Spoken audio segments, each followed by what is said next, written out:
এই যৌবন কালে যে আপনি মারা যাবেন না কোনো গ্যারান্টি নাই। আমাদের বয়সী বহু ছেলে কবরে চলে গেছে। আজকের লেকচার শোনার পর অ্যাটলিস্ট তওবা করে ফিরে আসেন, আপনার গার্লফ্রেন্ডের সাথে সম্পর্ক ত্যাগ করেন। লাভ নাই ভাই, প্রচুর ইবাদত বন্দেগী করে মনের মতো অহংকার রেখে কোনো লাভ নাই।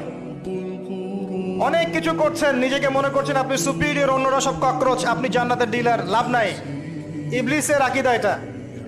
ক্ষমতার অহংকার দেখাবি না, টাকা পয়সার গরম দেখাবি না। 2 দিনের টাকার মালিক হয়ে ওর পা জমিনে লাগে না, এরকম টাকা আছে না? নাই। লাম ইয়াকুন শাইআম মাযকুরা, তোর চেয়ে বড় ক্ষমতাশীল ছিল ফেরাউন। আল্লাহ ছাড় দিয়েছে, ছেড়ে দেয় নাই, ঠিক কি না? নমরুদরে ছাড় দিয়েছে, ছেড়ে দেয় নাই, ঠিক কি না? আবু জাহেলকে ছাড় দিয়েছে, ছেড়ে দেয় নাই, ঠিক কি না?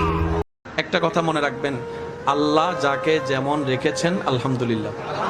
একটু সবাই মিলে বলি, আল্লাহ তাআলা দিল আলহামদুলিল্লাহ, না দিল শেষ ভালো যার, সব ভালো তার। আওয়াজ তুমি যতই ভালো হও না কেন, কারো না কারো চোখে খারাপ থাকবেই। তাই তো বলি, মানুষের চোখে নয়, রবের চোখে ভালো হতে শিখো। প্রিয় বন্ধু, তোমার কান্না মানুষ শুনতে পায় না, কিন্তু একটা বিষয় কি জানো?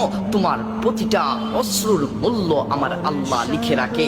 তোমার প্রতিটা অশ্রুর বিনিময়ে আমার আল্লাহ অনেক বড় বড় জাযা লিখে রাখে। প্রিয় বন্ধু, এই দুনিয়াটা বড়ই অদ্ভুত।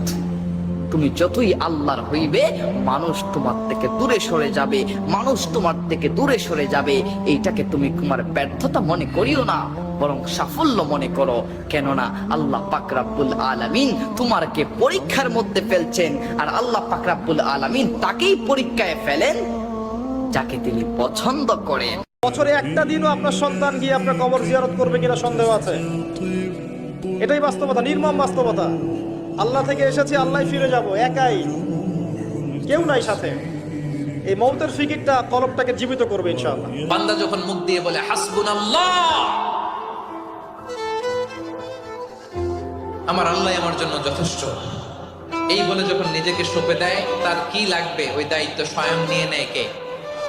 সবাই বলেন, স্বয়ং নিয়ে নেয়। একটা কাপড় ধুতে 1 বালতি পানি লাগে, কিন্তু জীবনের সমস্ত গুনাহ ধুয়ে ফেলতে চোখের 1 ফোঁটা পানি যথেষ্ট। একবার, খালি একবার যদি তওবা করে ফিরে আসি, আল্লাহ পাক দুনিয়াও দিবে ইনশাআল্লাহ, আখিরাতও দিবে ইনশাআল্লাহ। চোখের পানি, মনের আবেগ, যা আছে আপনার ভিতরে, কষ্ট, দুঃখ, যন্ত্রণা, সব আল্লাহকে ঢেলে দিবেন ইনশাআল্লাহ। মানুষকে আবেগ দেখে কি না? মানুষ আপনার চোখের পানির মর্ম বুঝবে? মানুষ কি মানুষের চোখের পানির মর্ম বোঝে?